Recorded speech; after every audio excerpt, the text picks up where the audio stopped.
Olá a todos e a todas, né? Mais uma vez estamos aqui para continuar com a gravação das nossas videoaulas da disciplina de banco de dados, né? Então já falamos aqui sobre os conceitos, os principais conceitos sobre os bancos de dados, falamos dos tipos e modelos de dados, falamos do banco de dados relacional, né?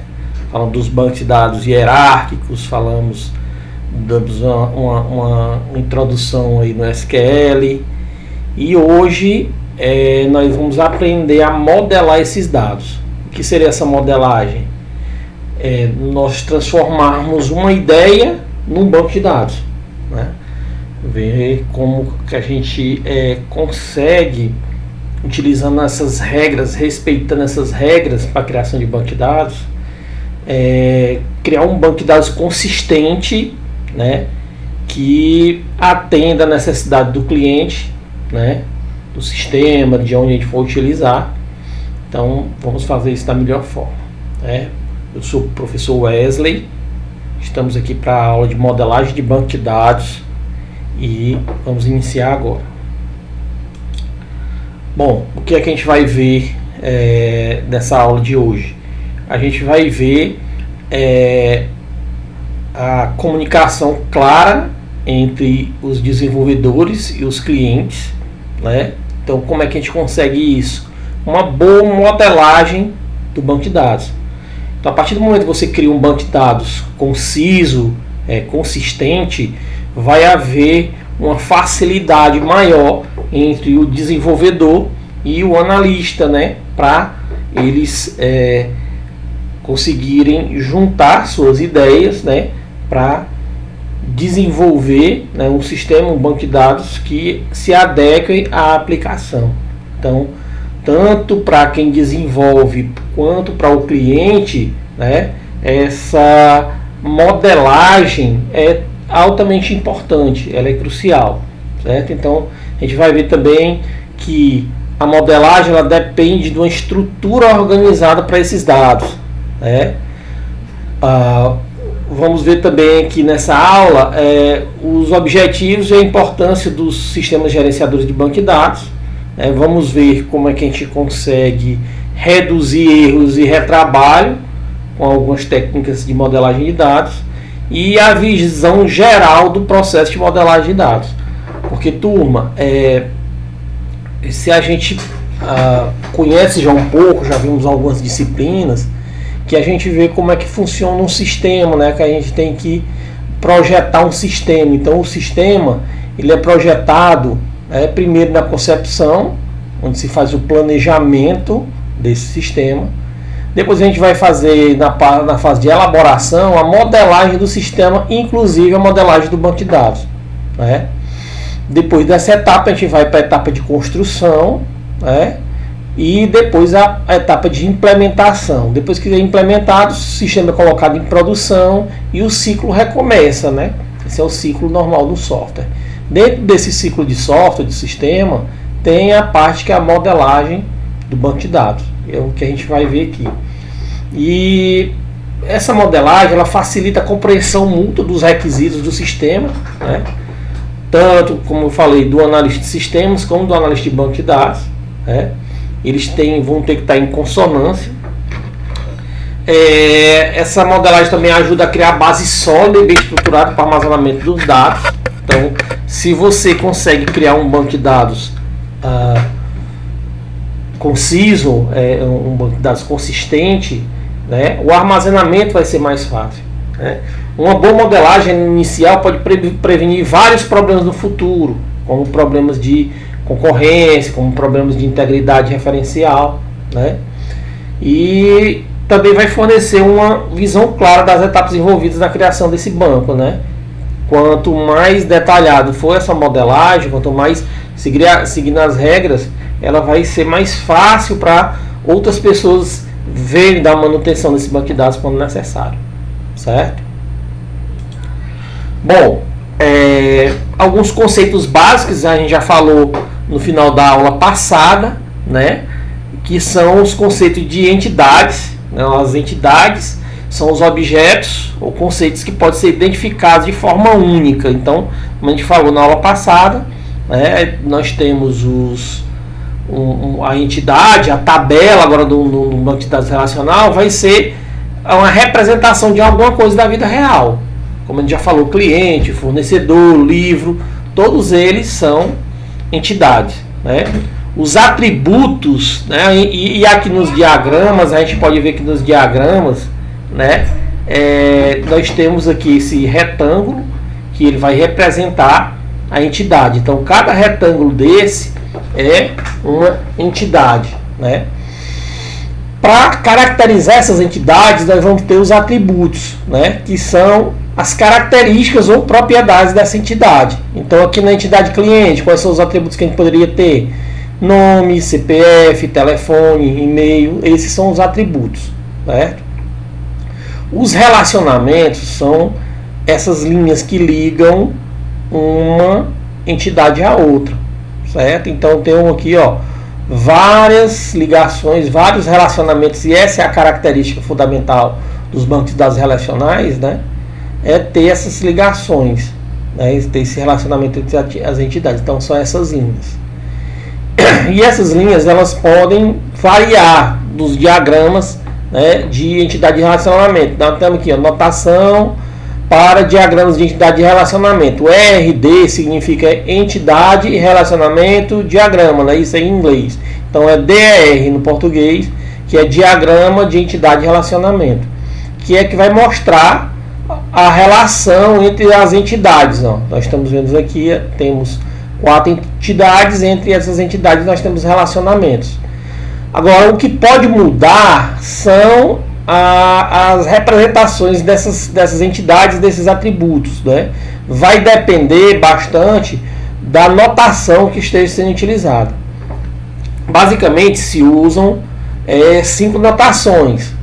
A mais comum, a mais usual é a notação que a gente chama de crow's foot, né? Pé de galinha, né?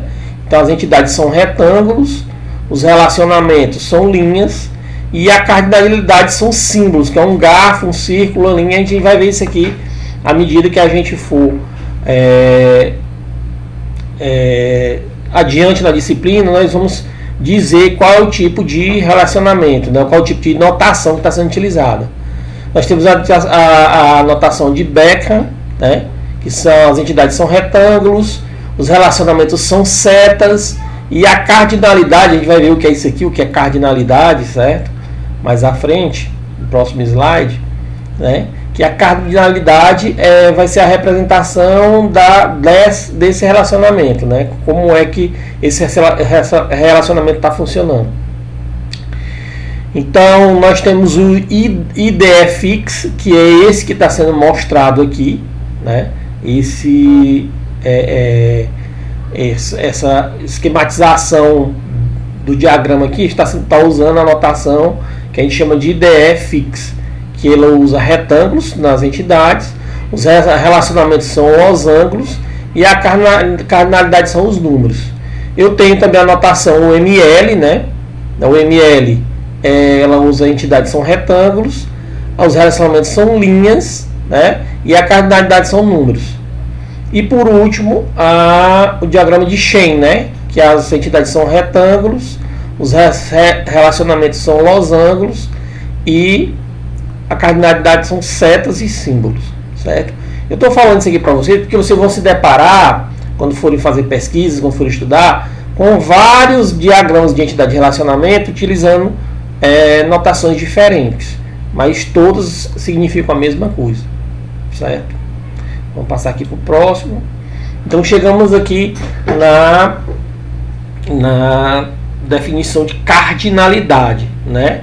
A cardinalidade nada mais é do que a definição do número de ocorrências de uma entidade que pode estar associado a outra entidade. Por exemplo, temos aqui a relação entre a entidade empregado e a entidade departamento. Então, a gente lê sempre assim, ó. Um empregado gera em si, ele é gerente de apenas um departamento. Então, a gente diz que essa cardinalidade é uma cardinalidade de 1 para 1, certo? Em outra abordagem, outro tipo de relacionamento, nós temos entre as entidades empregado e dependentes, certo? Então, ó, um empregado possui um ou vários dependentes. Então, o empregado pode ter 1 ou 2 ou 3 ou 4 ou 10, dependendo aí do bolso dele, né? Então, esse relacionamento, dizemos que é o relacionamento de 1 para N. A cardinalidade é de 1 para N, ou seja, um empregado possui, né, está relacionado com N dependentes. E cada dependente só tem, ó, um empregado. Então, cada dependente só tem um pai, né? Só tem uma pessoa responsável dentro da empresa. Então, o relacionamento de 1 para N, ele é de 1 para N em um sentido, e no outro sentido ele pode não ser, né? Certo? Deu para entender? Então, ó, tem um empregado, eu posso ter um dependente ou vários dependentes. Agora, cada dependente, cada registro de dependente só está relacionado a um empregado. Então, essa volta é importante, certo? Bom, e aí temos a cardinalidade de N para N, certo? Que é a cardinalidade de N para N. Então, entre empregado e projeto, dizemos que um empregado trabalha em um ou vários projetos, certo? Então, um registro da tabela empregado pode estar em um projeto, pode estar em vários projetos, certo? E um projeto pode ter só um empregado ou pode ter vários empregados. Então, aqui é a cardinalidade que a gente chama de N para N, ou então muitos para muitos. Então, temos esses três tipos de cardinalidade. 1 para 1, 1 para muitos e muitos para muitos. Só são esses três tipos de cardinalidade, certo? E isso aqui tem que ser respeitado na hora da criação dos diagramas, da criação do banco, porque isso aqui é que vai representar a que a gente chama de integridade referencial, né? O que se eu crio um banco de dados que não tenha isso, não siga essas regras, o banco de dados ele vai dar problema, certo? Então vamos prosseguir. Bom, então vamos dando um exemplo prático, né? Aqui é um exemplo bem prático, né? Vamos modelar um monte de dados. Quais são os primeiros passos? Quais são os passos que a gente tem que seguir? Não são os primeiros, não, são todos os passos. Então, digamos que a gente precisa criar um banco de dados para uma biblioteca, certo? Precisamos criar um banco de dados para uma biblioteca. Qual é a primeira coisa que a gente vai fazer? A gente tem que fazer o quê? Imaginem um pouco. Então, o que me vem à mente é saber fazer um levantamento de tudo que vai ser representado no banco de dados, não é isso? Então eu tenho que saber o que é que eu quero armazenar no banco de dados. Então eu vou fazer o meu levantamento. Então eu fiz um levantamento e vi que eu preciso gravar. Primeiro, se é uma biblioteca, tem que ter os livros, né? Certo? Então vai ter livros. O que mais? Vou ter estudantes, né? Que vão pedir emprestado esses livros. Vai ter também professores que vão pedir emprestado esses livros, na verdade, certo? Então, outro detalhe, eu tenho que gravar, eu tenho que armazenar os empréstimos, né? Quem foi que pegou o determinado livro. E também eu tenho que armazenar as devoluções, né? Então, eu tenho que saber quando é que vai ser devolvido aquele livro, né? E por último eu coloquei aqui multas, né? Se alguém demorou a entregar o livro, ele vai pagar uma multa naquele empréstimo, certo? Então, ó, nós temos que armazenar essas informações. Então, cada informação dessas aqui, ela é única. Por exemplo, eu vou armazenar livros, dá para armazenar livros só em um lugar? Dá. Então aqui vai ser uma entidade. Então já tenho a entidade chamada livro, certo? Nossa primeira entidade está definida. Estudantes, né? Eu posso representar estudante nessa entidade? Posso. Então, é uma possível, né? Uma possível entidade. Mas vamos lá, professor. Qual a diferença de professor para estudante? Qual a diferença deles dois aqui? Então, a diferença crucial que a gente pode ver é que a profissão, um não tem a profissão de estudante, outro de professor. Dentro de uma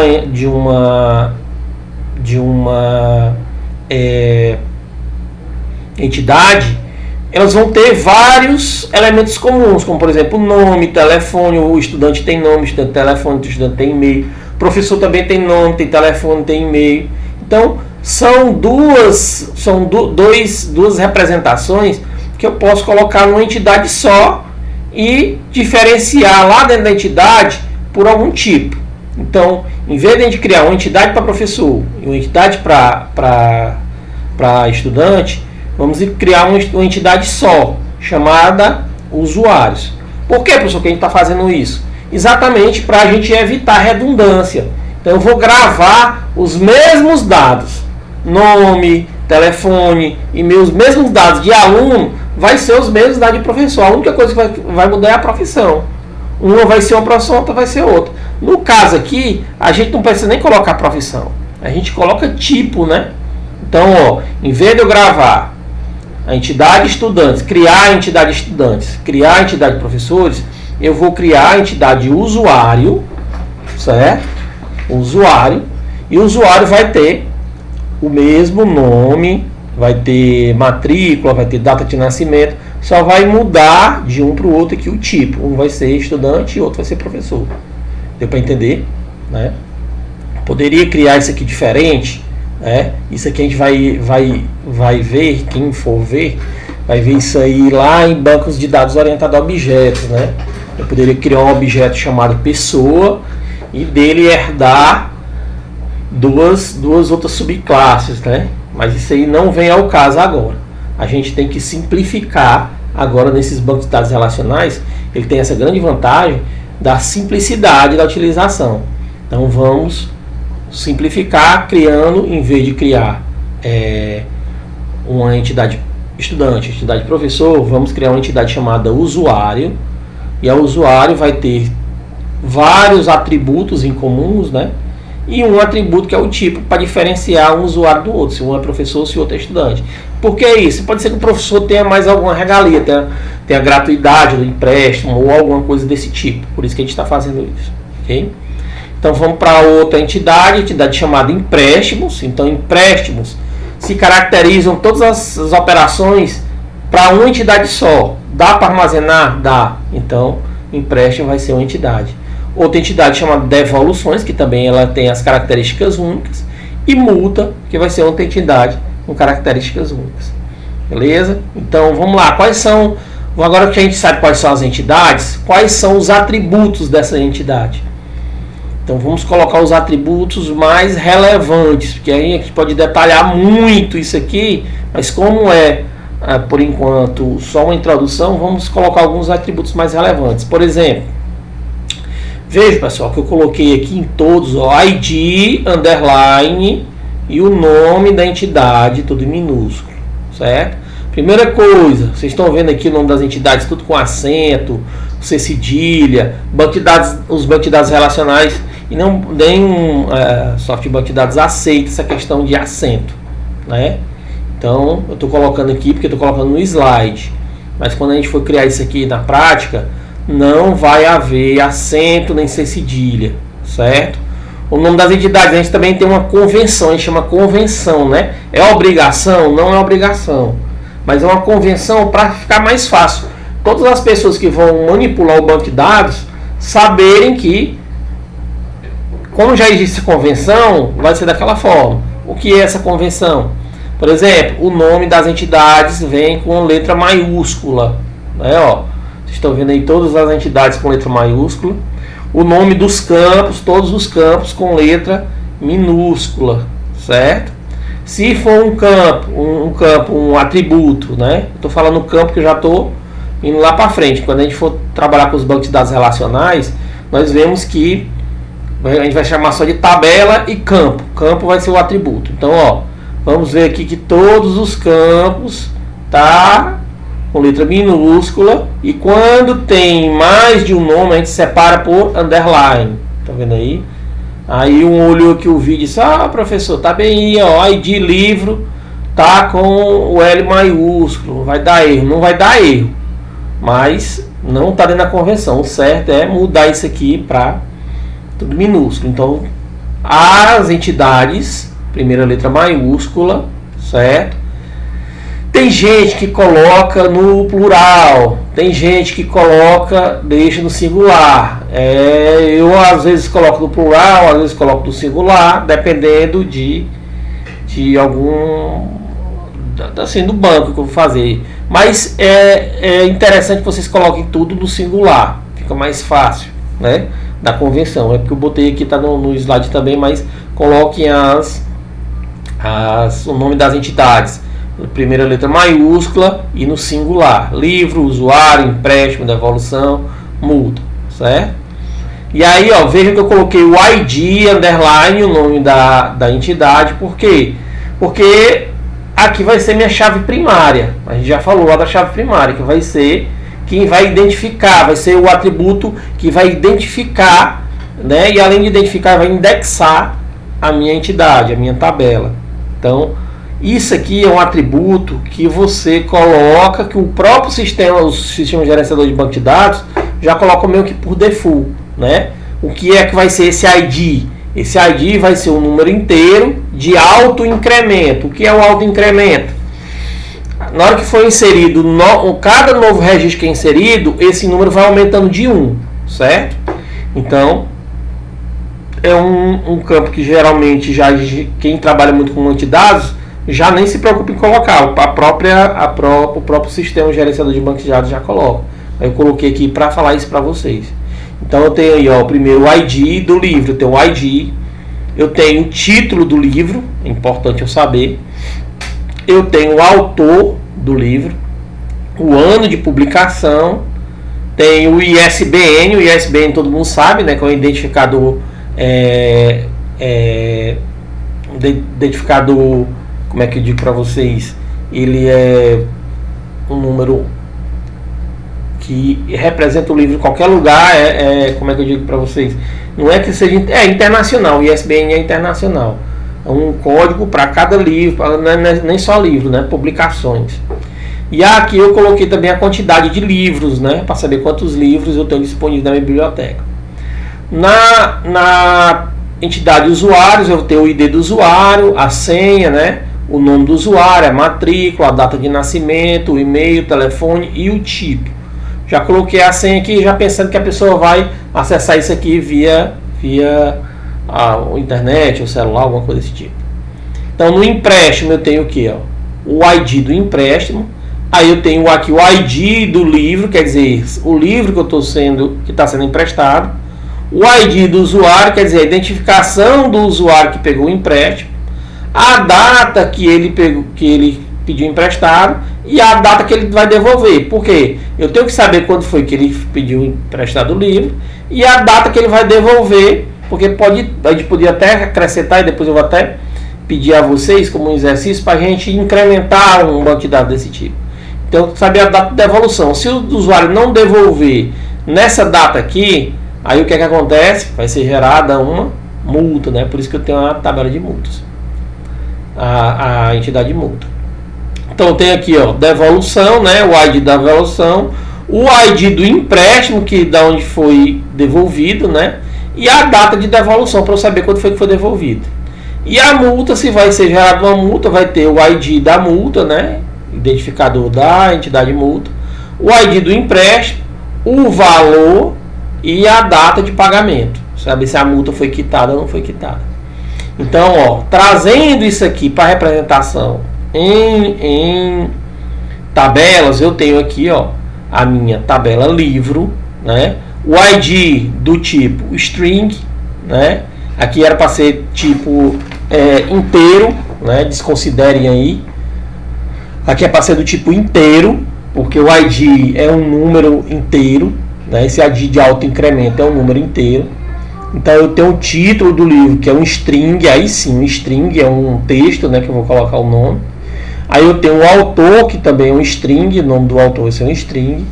Eu tenho o ISBN, aliás, tem o ano da publicação, né? E aí eu tenho o ISBN, né? E aqui os demais também, usuário, mesma coisa, nem é só matrícula e tal. O importante é a gente ver isso aqui, ó. Esse ladinho aqui. Por quê? Porque aqui são a minha representação em tabelas, né? Eu representei as minhas entidades em tabelas e colunas, né? Cada tabela é uma entidade, certo? E cada coluna é um atributo, né? É um campo da tabela, certo? E aqui a gente vai ver o relacionamento entre essas tabelas, né? O relacionamento entre essas entidades.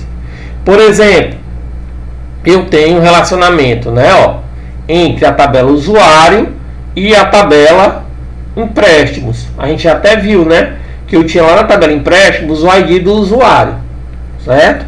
Então, ó, aqui o relacionamento, esse aqui é um diagrama de entidade de relacionamento, né, que está mostrando as entidades e o relacionamento entre elas, né? Então, ó, veja só, dá um relacionamento entre usuários e empréstimos. Ele tem qual é a cardinalidade dele? É de 1 para N, quer dizer, um usuário eu posso ter vários empréstimos, mas cada empréstimo só pode ser feito por um usuário, certo? Essa é a cardinalidade 1 para N, certo? Livro, a mesma coisa, 1 para N, ó. Aqui tá vendo, ó. Sempre vai ter um livro aqui dentro de empréstimo. Eu tenho 1 para N. Então, um livro pode ser emprestado várias vezes, mas cada registro da tabela empréstimo só tem um livro especificado, certo? Mesma coisa aqui da multa, ó.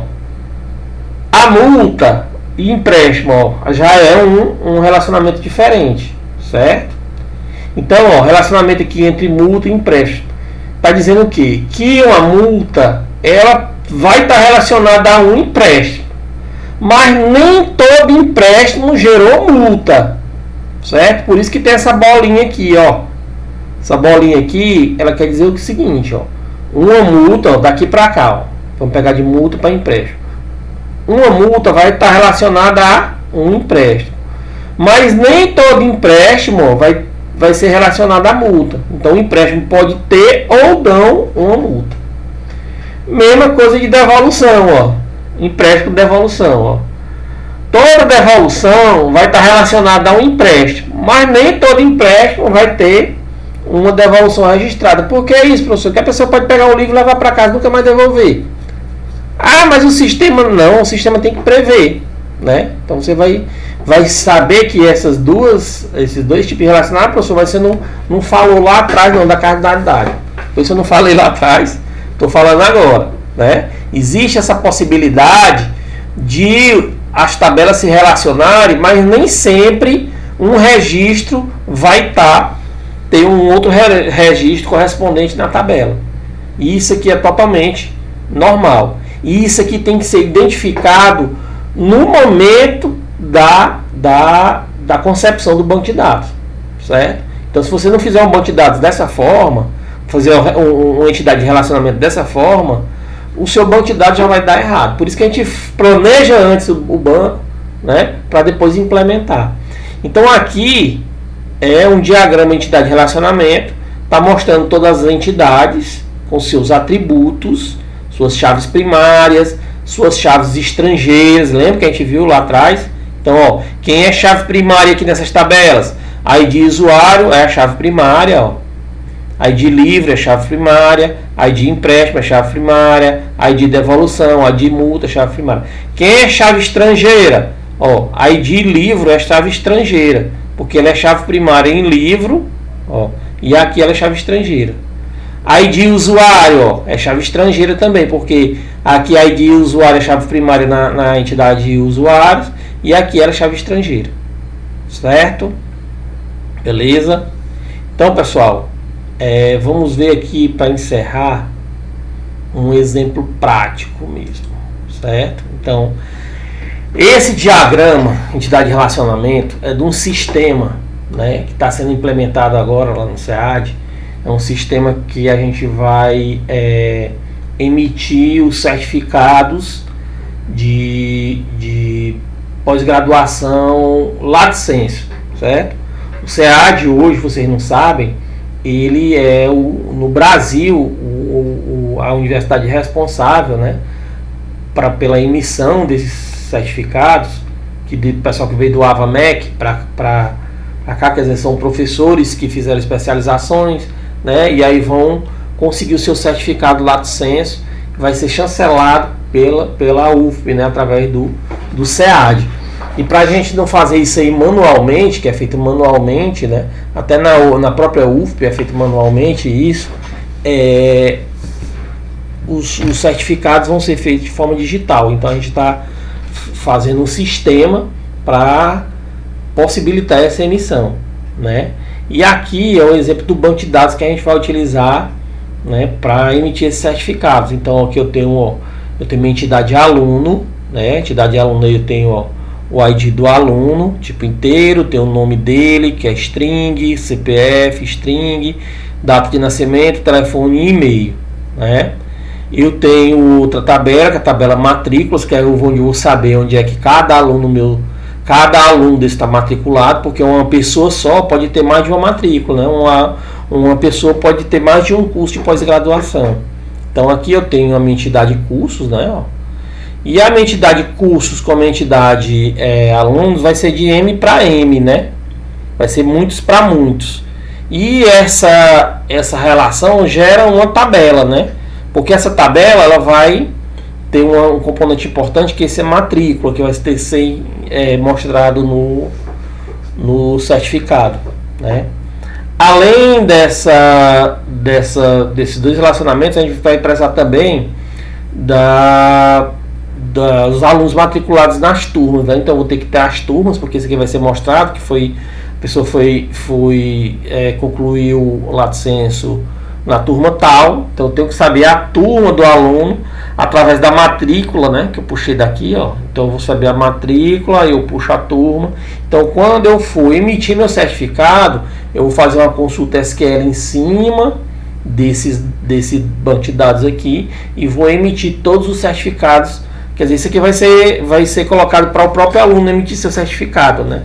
Aí a universidade não vai precisar, o SEAD não vai precisar emitir mais o certificado manualmente como era feito antes. Então, para simplificar, eu quero que vocês vejam que isso aqui, tudo que a gente está estudando, a gente põe em prática. Isso aqui funciona. Então, a gente tem que fazer um diagrama, entidade de relacionamento, para como é que funcionam esses dados. Depois aqui a gente gera um banco de dados. Em cima desse banco de dados a gente vai fazer o sistema, né? Mas para vocês verem que isso aqui, tudo que a gente está falando para vocês, a gente usa na prática, certo? Então, pessoal, muito obrigado, né? Mais uma vez, e continue com a gente. Um abraço bem forte. Tchau.